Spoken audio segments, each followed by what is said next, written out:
Professeur Veggetti, quel est le contexte historique et politique d'Athènes à l'époque de Platon? Platon a vécu entre la fin du 5e siècle et la première moitié du 4e la phase de crise de la polis et de la polis athénienne en particulier. Une crise qui, en ce qui concerne la pensée de Platon, frappait surtout par un point. Il s'avérait que le projet qui avait donné naissance à la cité, l'entreprise à laquelle la polis était consacrée, constituait les citoyens en un corps homogène tel qu'ils pouvaient surmonter à l'intérieur les conflits sociaux et éventuellement les exporter seulement à l'extérieur sous forme de guerre. Ce projet d'unification, de recomposition du corps social, en évitant précisément le conflit et la contestation, avait échoué. La guerre du Péloponnèse avait réouvert à Athènes le conflit social entre oligarques et démocrates, aristocratie et démos, au fond entre riches et pauvres, que la cité avait essayé de surmonter par ses formes politiques. Platon, en effet, commence la République en disant que la cité devant laquelle il se trouve n'est plus une, mais deux cités en conflit dans les mêmes murs. La ville des riches d'un côté, celle des pauvres de l'autre. Si c'est ainsi, cela signifie que la ville a échoué dans sa tâche. Quand Platon critique la polis et critique l'histoire de la politique athénienne, il ne critique pas en réalité l'idée de la polis, le projet d'unification de la polis. Il critique son échec historique. Pour Platon, la cité doit encore être construite, parce que les événements historiques, la guerre du Péloponnèse, justement, le coup d'État oligarchique de 404, qui d'ailleurs avait été dirigé par un de ses proches parents, comme Critias, puis la restauration démocratique qui avait amené la condamnation à mort de Socrate en tant que personnage compromis, entre autres, avec les milieux aristocratiques, tout cela avait démontré que la ville n'avait pas réalisé son projet. Et pour Platon, il fallait partir de cette crise, non pour déclarer avorter l'idée de cité, mais pour la construire vraiment par rapport à un échec historique mis en lumière dans ces années dramatiques. Platon est donc un homme qui se propose de reconstruire la polis dans l'intégrité de son projet après une crise difficile. Mais il ne peut toutefois penser à une forme politique autre que la polis. La polis doit encore être construite, elle n'est pas finie, mais elle n'a jamais été achevée. Donc, et de là part le discours éthico-politique de Platon pour la reconstruction ou la refondation de la polis. Cette œuvre monumentale de la philosophie que sont les dialogues de Platon, peut-on dire que ce sont des écrits inspirés par des préoccupations politiques?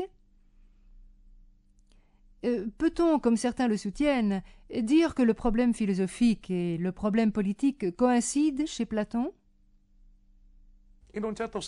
Dans un certain sens, oui. Platon était personnellement un homme de haut lignage, aristocrate. Comme il le dit lui-même dans la 7e lettre.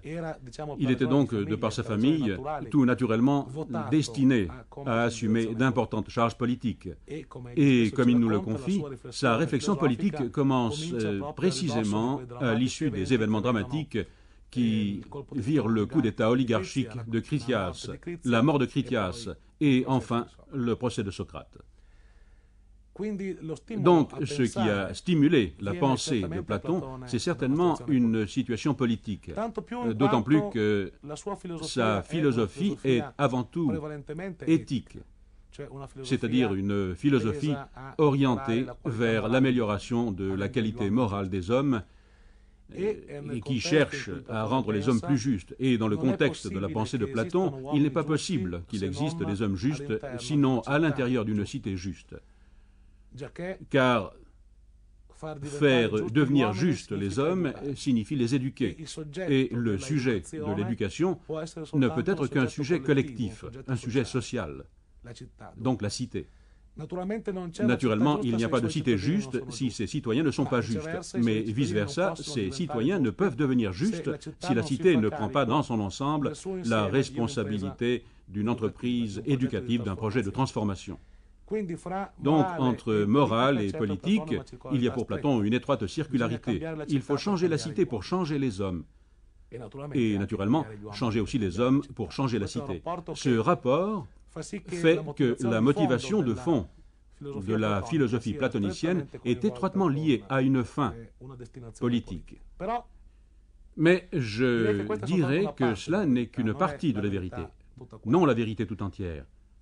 Parce que Platon pense aussi que l'unique moyen pour refonder une nouvelle polis, reconstruire une polis juste et des citoyens justes, est une voie qui passe par le savoir, qui passe donc par une reprise des connaissances scientifiques et la suprême synthèse des connaissances scientifiques, cette cime du savoir qu'est la philosophie. Sans la philosophie, on ne peut réformer la cité. Donc, de ce point de vue, la philosophie et l'ensemble des savoirs qui culminent dans la philosophie, qui vont des mathématiques à l'astronomie, selon Platon, sont préliminaires pour la possibilité de refonder la cité. Pour Platon, la cité a été en crise aussi par la carence du savoir chez ceux qui détenaient le pouvoir. Donc, pour reconstruire un pouvoir juste, il faut que celui qui détient le pouvoir possède le savoir, un savoir scientifique et en premier philosophique. À ce point de vue, il est vrai que la philosophie a un rôle autonome et fondamental, également dans le projet politique, qu'elle en est dans un certain sens la condition, de même que dans un autre, elle en est la conséquence. Parce que le véritable savoir philosophique ne pourra à nouveau se déployer que dans une cité juste, moralement et politiquement reconstruite. Donc, ce qui nous apparaît aujourd'hui comme une chose assez évidente, la séparation entre politique d'une part et culture d'autre part, pour Platon était assez inconcevable. Oui, pour Platon, c'est exactement cette séparation qui a provoqué la crise de la cité. Il y a au début du premier livre de la République un débat extraordinaire dont le protagoniste est Thrasymachre, un sophiste. Il soutient une thèse très audacieuse. La thèse de Thrasymachre, c'est que la justice n'est rien d'autre que le profit de qui détient le pouvoir. Et Thrasymachre illustre cette thèse d'une façon très linéaire. Qui détient le pouvoir a la force pour imposer les lois, et ce sont les lois qui sanctionnent ce qui est juste et ce qui n'est pas juste. Par conséquent, comme celui qui détient le pouvoir édicte les lois dans son propre intérêt pour conserver ce pouvoir, il est évident que la justice est une fonction du pouvoir et non vice-versa.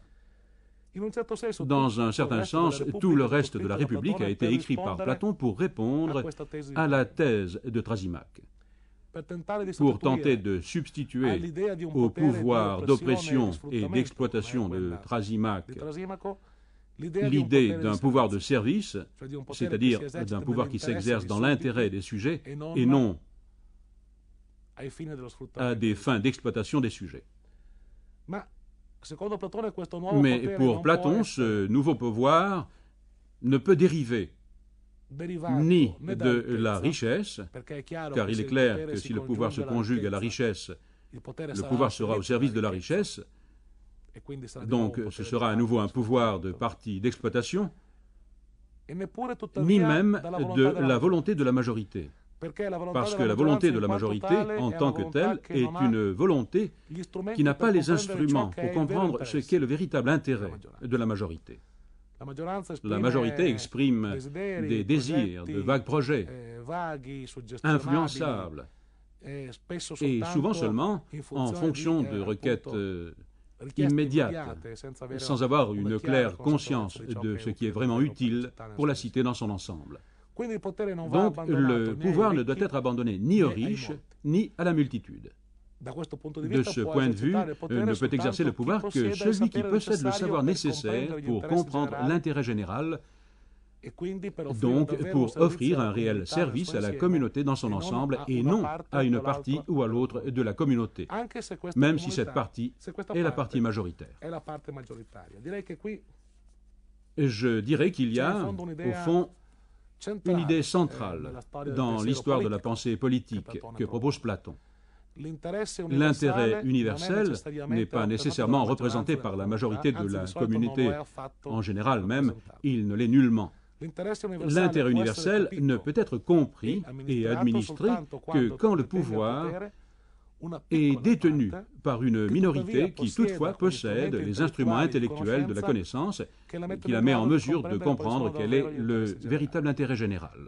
Cette dialectique entre la partie et le tout, je dirais qu'elle est au fond l'âme du projet politique de Platon qui le dresse soit contre les tendances du parti oligarchique, le pouvoir des riches, auquel par certains côtés lui-même appartient, soit contre les tendances du Parti démocratique, c'est-à-dire la simple acceptation des désirs de la majorité qui ne sont pas nécessairement les vrais intérêts de la communauté. La coïncidence entre le philosophe et l'homme politique a fait que, parfois, certains considèrent Platon, par exemple Popper, comme celui qui a amorcé, inauguré, en somme, toutes les théories tyranniques du pouvoir. Partagez-vous cette thèse que, derrière la théorie de Platon, il puisse se cacher quelque chose de ce genre ? Du point de vue de la tradition libérale démocratique à laquelle Popper appartient, la critique est sûrement motivée. Platon pense qu'accepter, comme je le disais, l'opinion de la majorité n'a aucun sens. En outre, il pense que ce qui compte, c'est que les individus aient un comportement juste et non qu'ils soient libres.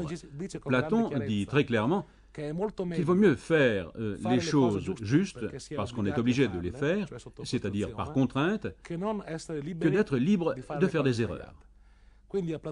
Donc, pour Platon, la liberté individuelle comme valeur en soi n'a aucune importance. Ce qui est important, c'est que la communauté dans son ensemble et les simples particuliers aient un comportement juste sur le plan éthique et moral. Par conséquent, il est clair que l'échelle des valeurs libérales et démocratiques n'est pas prioritaire pour Platon. Ce qui est prioritaire, par contre, c'est que les valeurs éthiques, les valeurs de justice que chaque homme doit accepter dans leur ensemble soient justes. Mais que veut dire pour Platon être juste ? Cela veut dire respecter correctement la hiérarchie du pouvoir. Cela veut dire que tous devraient accepter que la partie qui est en condition de commander, parce qu'elle en a les moyens intellectuels, commande, et que les autres parties de la société, que Platon identifie avec les deux fonctions fondamentales, la fonction militaire et la fonction productive, que les deux autres parties de la société obéissent, chacune dans son propre domaine, à ce pouvoir qui est l'unique pouvoir légitime parce qu'il est fondé, je le répète, sur la connaissance.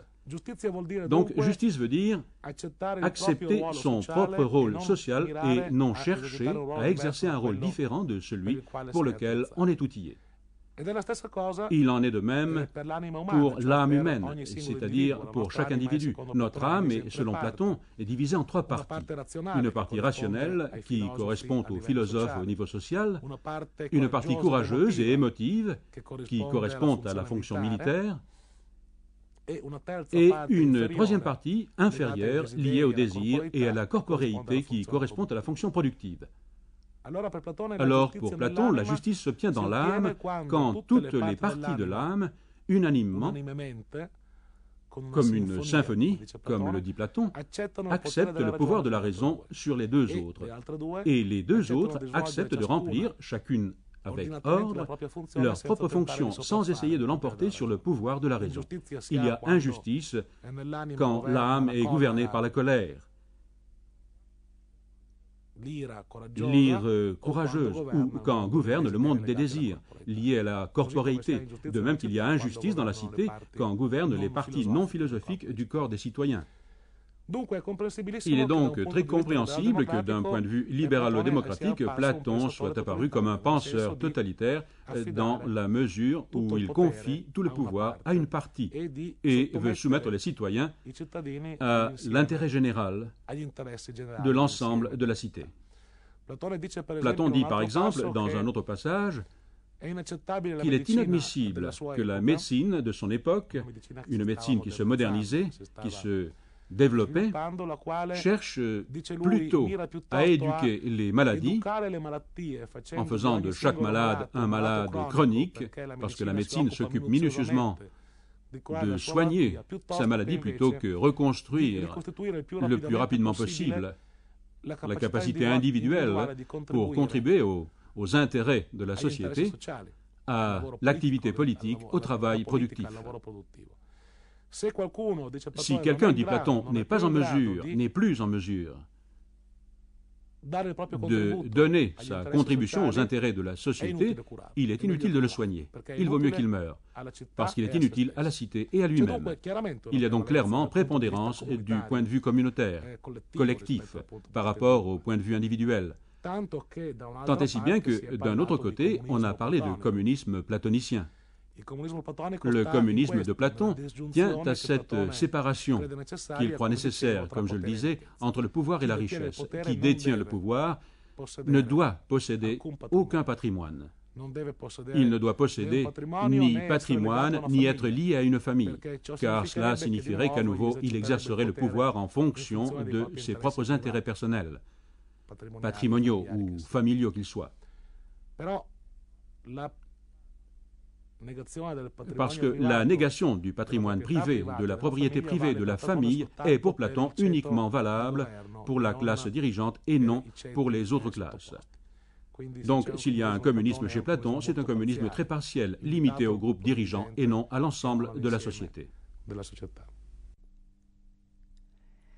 Nous savons que Platon a quitté plusieurs fois Athènes pour traverser la Méditerranée,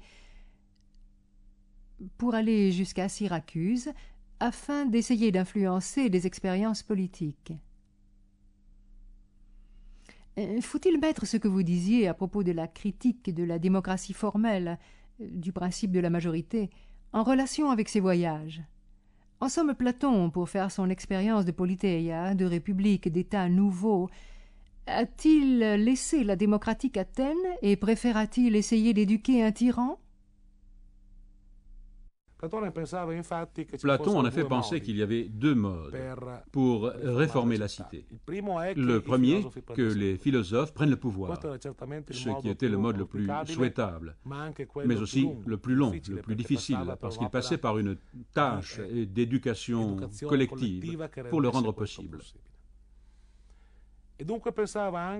Mais il pensait aussi, il le dit explicitement dans la République, qu'il pouvait exister un raccourci, à savoir rendre philosophe qui détenait le pouvoir, convertir un tyran à la philosophie. C'est ce qui explique les tentatives réitérées de Platon pour éduquer à la philosophie les tyrans de Syracuse. Certes, convertir une seule personne est beaucoup plus rapide, plus efficace que de persuader une cité entière ou la majorité démocratique d'une cité entière. Bien entendu, Platon fut amèrement déçu par ces tentatives syracusaines, car il se rendit compte qu'en réalité, il n'arrivait pas à convertir les tyrans, mais que c'était plutôt les tyrans qui l'utilisaient de manière instrumentale. Toutefois, cette possibilité est restée présente dans la pensée de Platon, qui la consigne dans la République et dans la 7e lettre. Là où quelqu'un détient le pouvoir absolu, il suffirait de convertir cette unique personne pour, en partant de là, commencer la refondation d'une autre cité, pour en faire une entreprise éducative collective, donc pour améliorer les citoyens, pour avoir des hommes meilleurs, je le redis, dans une cité meilleure. Vous avez fait allusion à la 7e lettre, où Platon retrace les principales étapes de son expérience politique. La 7e lettre commence par une réflexion sur son grand ami Socrate, et sur une réflexion critique. Il laisse presque entendre que Socrate, évidemment, aurait commis des erreurs, ou bien cette expérience a-t-elle été pour lui un objet de réflexion qui l'a fait mûrir. Pouvez-vous nous expliquer ce passage ? Probablement Platon taxait-il Socrate d'ingénuité. Socrate avait cru que la polis était celle qu'il avait pensé qu'elle était. Il avait cru que la polis était désormais vraiment unifiée, homogène, et qu'elle demandait seulement une œuvre éducative, face à face, disons. En somme, Socrate ne se posait pas le problème du pouvoir.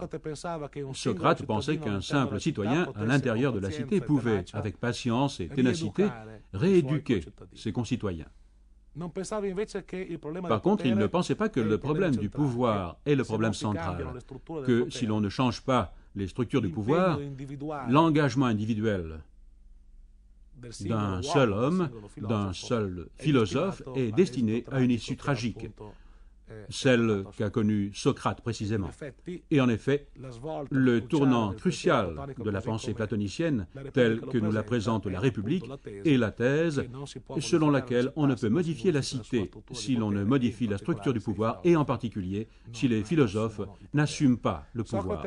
Socrate avait probablement commis l'erreur de ne pas se poser ce problème et de ne pas avoir vu peut-être qu'il fallait non seulement un comportement critique vis-à-vis des savoirs répandus dans la cité, Socrate critiquait les politiciens, les artisans, les poètes et ainsi de suite, mais qu'il fallait au contraire positivement disposer d'un savoir positif, non seulement d'une forme de réfutation critique, mais au contraire d'une forme d'abstraction des théories théories scientifiques, dialectiques, logiques, philosophiques, comme celle que l'entreprise philosophique de Platon tente de reconstruire.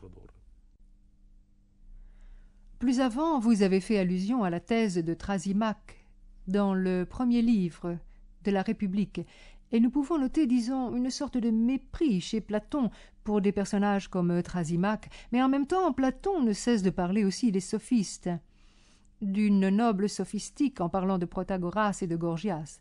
Pouvez-vous nous résumer, disons, la confrontation serrée entre Platon et les sophistes, et non seulement comme Thrasymachs, mais aussi comme Gorgias et Platon sur le plan politique?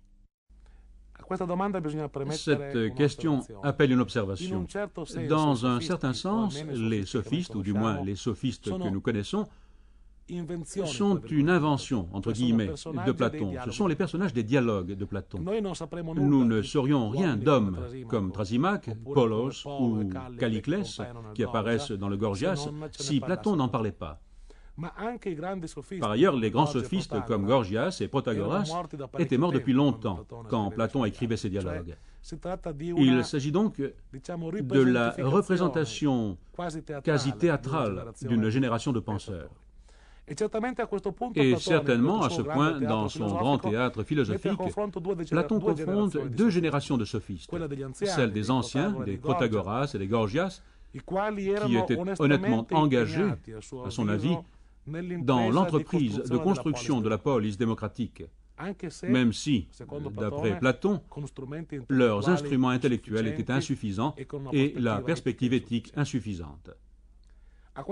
Mais à cette génération, en a succédé une autre qui, selon Platon, ne dispose même plus de ce sérieux et de cette honnêteté de projet, mais qui, par contre, vit, pour ainsi dire, dans les replis de la crise de la polis, l'exploitant pour leur propre avantage immédiat. Ce sont alors des hommes cyniques, ne croyant en aucune valeur collective, et qui en réalité sont au service de la crise, et non à celui de la force qui veut résoudre la crise. Car dans cette crise, ils trouvent leur espace d'enrichissement, leur espace de renommée, leur espace de pouvoir. Et c'est contre cette génération que s'élève Platon, au moment où, justement, il la représente. Platon a besoin d'interlocuteurs qui soient à son niveau intellectuel. D'où la figure d'un Thrasymachs évoquée dans la République, soutenant des thèses que, fort probablement, Thrasymachs, le personnage historique de Thrasymachs, n'avait jamais soutenues. Des thèses donc plus fortes que celles que Thrasymachs aurait pu élaborer, car Platon a besoin de ce point de départ pour développer sa réponse. Et, dans un certain sens, alors qu'il critique les sophistes, il ne leur en attribue pas moins une belle dimension intellectuelle.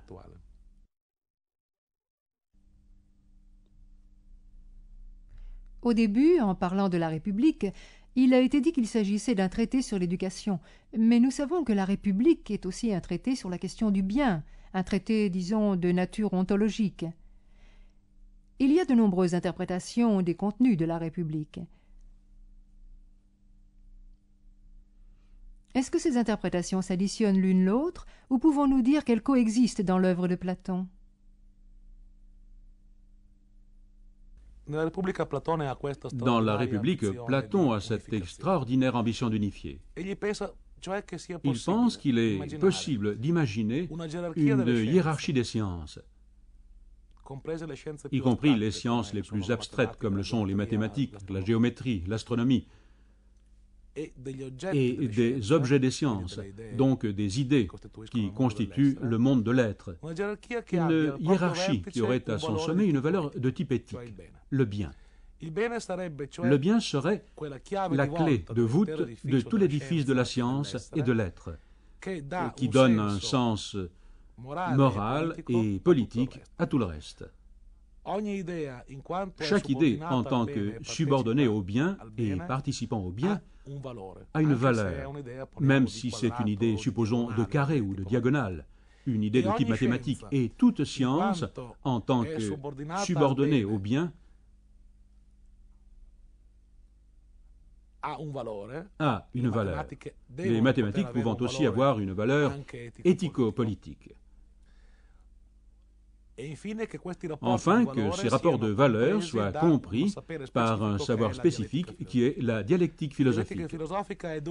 La dialectique philosophique est donc la forme de savoir qui peut comprendre la structure de valeurs qui est au sommet de la pyramide de l'être et du savoir, et qui, par le moyen de ce sommet, se transmet à toutes les articulations du savoir. Ce discours extrêmement difficile et compliqué est aussi un projet d'une extraordinaire ambition, faire dépendre toute articulation de la réalité et toute articulation de la science d'une valeur. Mais pour Platon, c'est nécessaire, si l'on ne veut pas que les divers secteurs du savoir et les divers secteurs de l'être s'en aillent, si l'on peut dire, chacun pour son propre compte, sans pouvoir être unifiés dans ce qu'il appelle une vision synoptique, qui est la vision de la philosophie, qui devrait être en mesure de rétablir l'unité et de la projeter sur un fond moral et politique. Aristote démontra complètement cette tentative de synthèse. Il dira que les mathématiques ont comme but non le bien, non la valeur éthico-politique, mais la vérité dans leur propre domaine. Donc que chaque science est autonome par rapport aux autres, qu'il n'y a pas de point de référence commun ni d'origine commune dans l'idée du bien qui, par contre, selon Platon, devait soutenir l'être et, par conséquent aussi, l'édifice de la science.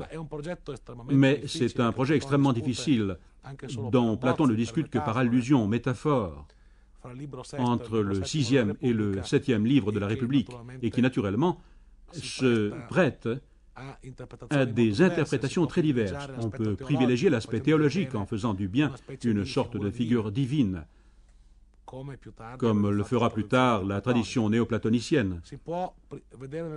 On peut voir surtout l'aspect ontologique, c'est-à-dire le principe de l'être, et moins le principe de valeur, c'est ce qui, toutefois, contraste avec le fait que cette idée suprême est précisément appelée par Platon le bien, c'est-à-dire un terme de valeur. Il y a plusieurs interprétations. Platon lui-même ne termine pas le problème d'une manière systématique.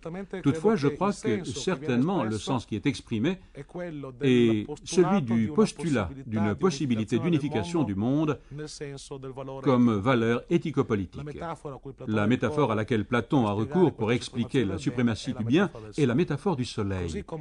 De même que dérive du soleil la naissance des choses, la naissance des plantes, la vie des animaux, la visibilité des choses en dérive. Le soleil rend les choses visibles et rend l'œil capable de les voir. De la même manière, du bien dérive l'être des choses et leur cognoscibilité. L'être et la cognoscibilité sont principes de sens, font que les choses ont un sens. Pour Platon, il est important qu'il y ait un regard qui voit l'unité du monde et le sens global du monde, la fin du monde, la destination du monde. L'erreur, le danger, c'est de permettre que le monde se désagrège en fragments privés de sens. Tel est au fond le projet et le combat de Platon dans la République et dans plusieurs autres dialogues. Naturellement, Platon est revenu plusieurs fois sur ce problème avec de nombreux points de vue différents. Dans le Démiurge, dans le Timée, il a tendance à diviniser la fonction du bien en lui attribuant une figure comme celle du Démiurge. Dans d'autres dialogues, le bien se présente plutôt comme l'être premier. Mais je dirais que c'est dans la République qu'il porte plus avant le projet de synthèse, quasi à ses limites extrêmes. Je me demande si cette difficulté à comprendre les idées de Platon sur la politique et la philosophie en général ne naissent pas aussi de ce que, pour nous, par exemple, je ne sais pas, la science est neutre et qu'il n'y a aucune relation entre ce qui est vrai et ce qui est beau et ce qui est bien, etc. Cela ne viendrait-il pas de notre difficulté à comprendre la synthèse platonicienne ? Sans aucun doute, nous sommes de ce point de vue les enfants d'Aristote. Nous sommes habitués à penser que les fonctions de vérité et les fonctions de justice ou les fonctions esthétiques sont séparés, appartiennent à des domaines divers dans la pensée de la réalité. Et il est exact qu'Aristote nous a enseigné à penser de cette manière et gouverne une longue tradition arrivée jusqu'à nous. Aristote disait que Platon faisait de la poésie, il le disait ironiquement, et que Platon avait tendance à mettre ensemble des choses qui ne peuvent rester ensemble, dans son ambition excessive de gouverner par un mouvement extrême de façon unitaire l'ensemble de la réalité et du savoir. Pour Aristote, les mathématiques n'ont aucune fonction éthique, aucun aspect esthétique, et ainsi de suite. Nous avons sûrement une certaine difficulté à comprendre l'effort d'unité de Platon, parce que dans un certain sens, Platon est archaïque par rapport à Aristote. Aristote est plus moderne, avec son idée qu'il y a des régions autonomes et séparées de l'être et de la science. Je crois qu'un effort d'unification aussi grand, après Platon, seul peut-être Hegel l'a fait, mais il n'y a pas d'autre comparaison possible par rapport à cela. Dans la République, Platon trace par rapport au modèle de cité idéale une classification des formes imparfaites de la ville réelle. Quels sont les types de cités injustes et comment sont-elles analysées par Platon? Platon décrit l'histoire d'une décadence. À noter le fait intéressant que Platon ne met pas, comme nous qui avons une mentalité historiciste, la cité idéale comme point d'arrivée, comme terme d'un chemin à parcourir. Il la pose plutôt comme point de départ. Platon pense que la cité idéale a existé dans des temps lointains. Il pense qu'elle a dû pouvoir exister si demain elle doit exister à nouveau. Donc nous vivons dans une époque de décadence de la cité idéale réalisée. Et seulement cela nous permet de penser que nous reviendrons à ce niveau, à cette forme achevée. Si elle n'avait jamais existé dans le passé, pour Platon, il serait invraisemblable qu'elle puisse exister dans le futur. C'est un mode de pensée singulier et intéressant, car il est très éloigné de notre habituelle perspective, qui est une perspective historiciste. Platon pense donc que dans un lointain passé, la cité idéale a existé, et que le reste de l'histoire est une histoire de décadence. Les formes de la décadence permettent à Platon de construire une typologie des cités historiques, des types de construction ou de régimes historiquement existants, et chacun à leur manière défectueux. Ainsi, le premier niveau de la décadence est formé par celle que Platon appelle la cité timocratique, où les gens combattent par désir du pouvoir, où ce qui prime dans l'élan du comportement des hommes, c'est le désir de gloire et de puissance. Ceci correspond pour Platon à une phase encore positive, qui peut être reconnue dans les meilleurs aspects de Sparte. Mais la phase successive est celle de l'oligarchie. Elle arrive quand les hommes ne luttent plus pour le pouvoir, mais pour la richesse, pour faire du pouvoir le moyen d'obtenir la richesse. Ils ne veulent plus être considérés, ils veulent être riches. Et cela, pour Platon, est une forme de décadence que la Sparte historique a connue. Par conséquent, la Sparte historique vit dans un monde, dans un moment oligarchique. La phase ultérieure est celle de la démocratie, quand le combat pour la richesse éclate dans ce régime que Platon qualifie de bariolage, où tous les désirs ont libre cours, où ce ne sont plus que quelques-uns qui recherchent le pouvoir ou la richesse, mais tout un chacun qui poursuit la réalisation de ses propres désirs.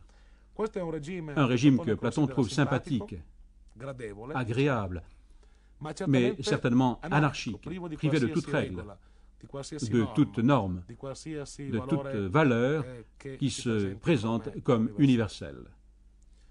Et la démocratie conduit inévitablement, selon Platon, à la phase la plus dégénérée que connaissent les formes politiques, la tyrannie. La pluralité, l'anarchie de la démocratie conduit inévitablement, selon Platon, à la réaction qui consiste dans le fait qu'un seul homme assume tout le pouvoir et le gère au nom de ses propres désirs personnels. Le tyran, pour Platon, est un fou, esclave de ses désirs de richesse, esclave de sa manie du pouvoir, qui rend toute communauté esclave de la réalisation de ses désirs. Le tyran, la tyrannie, est donc la forme la plus dégénérée de constitution qui puisse exister. Cette tyrannie, Platon l'a connue directement, en Sicile, par exemple, là où il a tenté de remonter la pente. Car si la tyrannie est la forme la plus dégénérée, on peut penser qu'à partir d'elle, on puisse remonter en bouclant la boucle. Et telles furent les tentatives de Platon, comme on le disait, pour convertir le tyran syracusain, pour le ramener à la philosophie. Ainsi, Platon construit une histoire de la décadence des formes politiques, une histoire de la décadence de la cité des hommes, et en même temps trace aussi la voie par laquelle il serait possible de commencer la remontée. Toujours à propos de la République, nous y trouvons plusieurs mythes. Il y a des thèses différentes sur le pourquoi Platon recourt à ces mythes, soit pour divulgation ou pour une difficulté théorétique à exposer exactement ce qu'il pensait. Mais quoi qu'il en soit, le mythe de la caverne est un des mythes les plus célèbres de notre culture philosophique. Pouvons-nous essayer synthétiquement d'en décrire les faits et la signification ?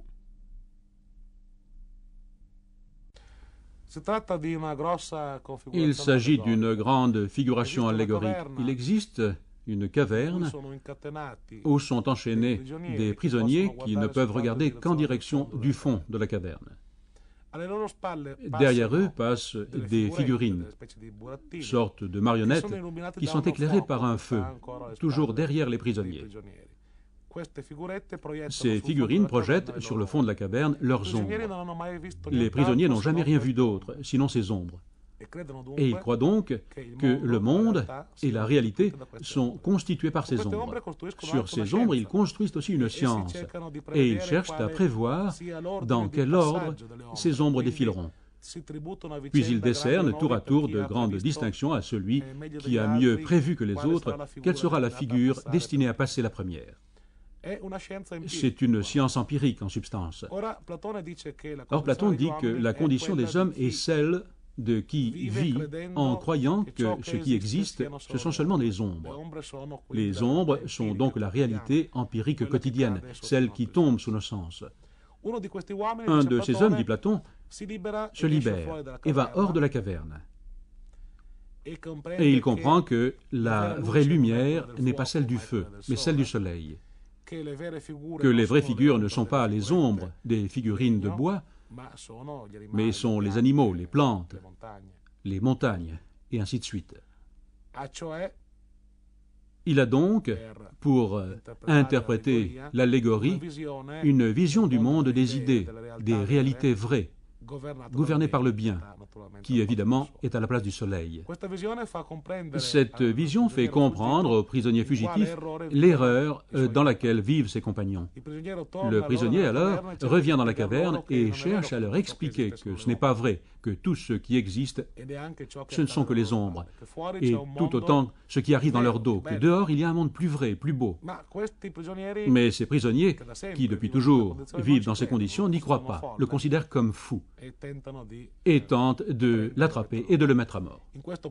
Ici, Platon esquisse naturellement, en partie, l'aventure de Socrate, et dans un certain sens aussi la sienne, et aussi l'embarras du philosophe en tant que tel, qui tente de représenter les niveaux de la réalité, les niveaux de la vérité, les niveaux de la beauté, qui procèdent de l'expérience commune et quotidienne, les ombres qui passent sur le fond de la paroi et qui, par conséquent, produisent irritation, dédain, agacement chez celui qui n'a jamais regardé hors de la caverne. Il est dangereux de faire le philosophe, de sortir de la caverne, de voir d'autres choses. En fait, on court le risque d'être refusé par la collectivité. Mais c'est aussi un devoir. Platon pense que le philosophe doit revenir dans la caverne, même si c'est profondément désagréable. Il doit revenir parce qu'il a le devoir de tenter une rééducation cognoscitive et morale de ses ex-compagnons de prison.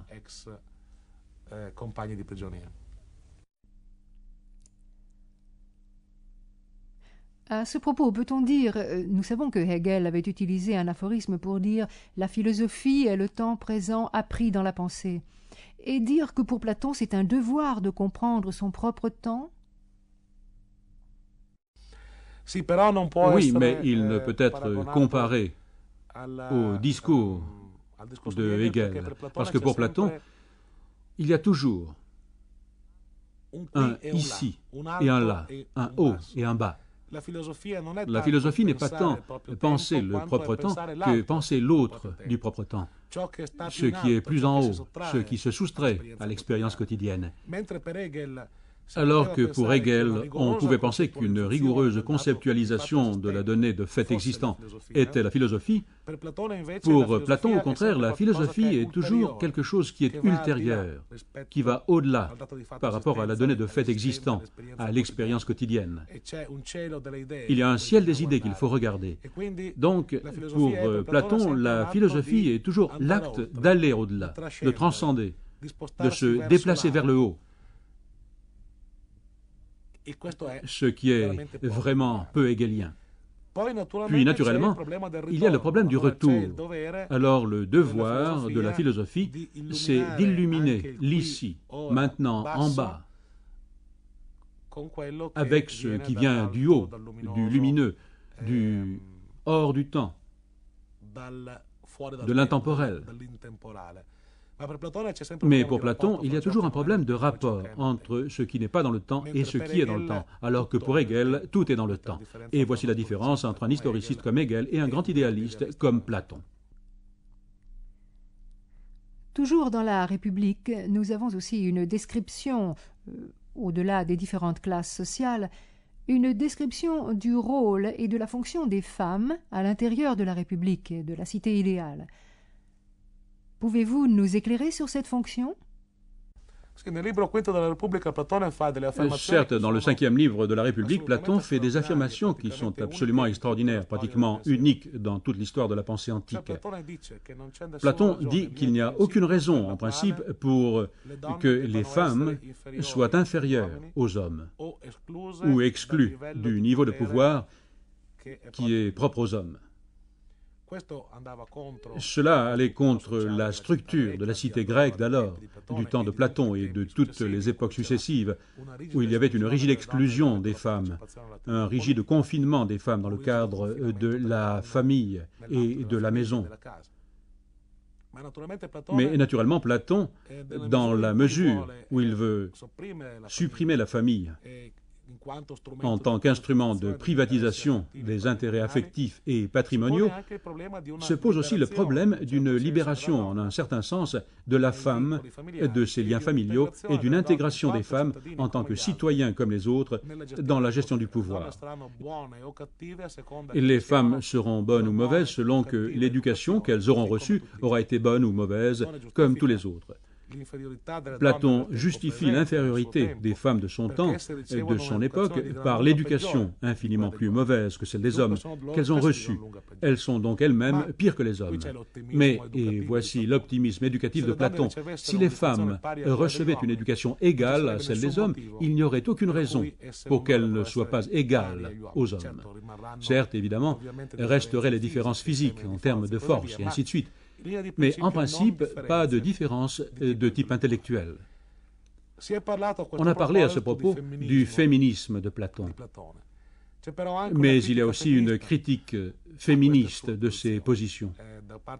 Chez les féministes, on note que Platon n'accepte pas les femmes dans leur spécificité, dans leur être femme, que du moment où il soutient l'égalité des femmes. Il émet pourtant une condition, qu'elles deviennent de fait, à travers une bonne éducation, les égales des hommes. Donc, la libération et la parification des femmes passent par une homogénéité à tous les niveaux entre hommes et femmes. C'est pourquoi les femmes, en fait, doivent devenir comme les hommes et, dans ce cas, ont tous les droits. C'est évidemment un problème délicat que la libération des femmes des liens de la famille, pourtant nécessaire pour Platon, car, comme je le disais, il redoute la pernicieuse influence de la famille à des fins de privatisation, donc de rupture de l'intérêt collectif.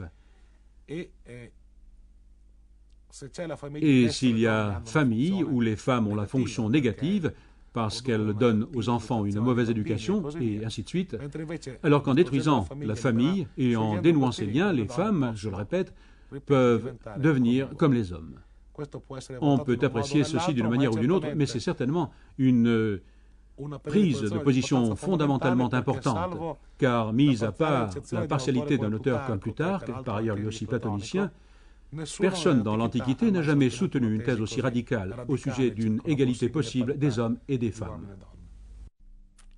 Professeur Vegetti, pour conclure, pouvons-nous reprendre, en enchaînant sur votre dernière réponse, parler d'une actualité de Platon aujourd'hui?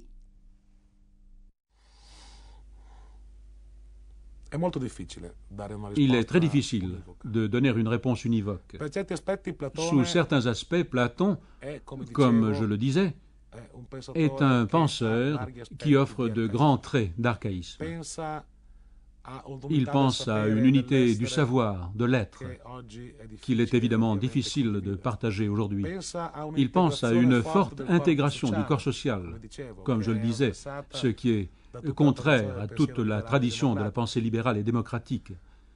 Une intégration quasi tribale, disons, du corps civique, donc à une nette supériorité du moment collectif sur le moment individuel. À ce point de vue, il est difficile de soutenir qu'il puisse exister une actualité de Platon qui casse la réalité en deux niveaux, le niveau supérieur des idées et le niveau inférieur du monde empirique.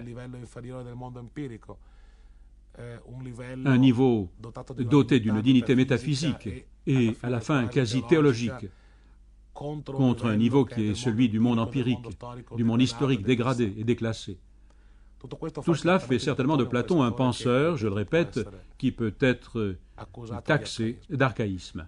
Mais par d'autres aspects, sa capacité prospective, l'idée que la philosophie doit être aussi et toujours un projet éthique et politique, par l'idée que le monde est modifiable par l'éducation, par l'idée qu'il faut un effort du savoir capable de transformer aussi la réalité sociale et politique, par tous ces aspects, il y a encore probablement une actualité du platonisme. On pourrait dire en un certain sens que l'on a encore besoin de Platon.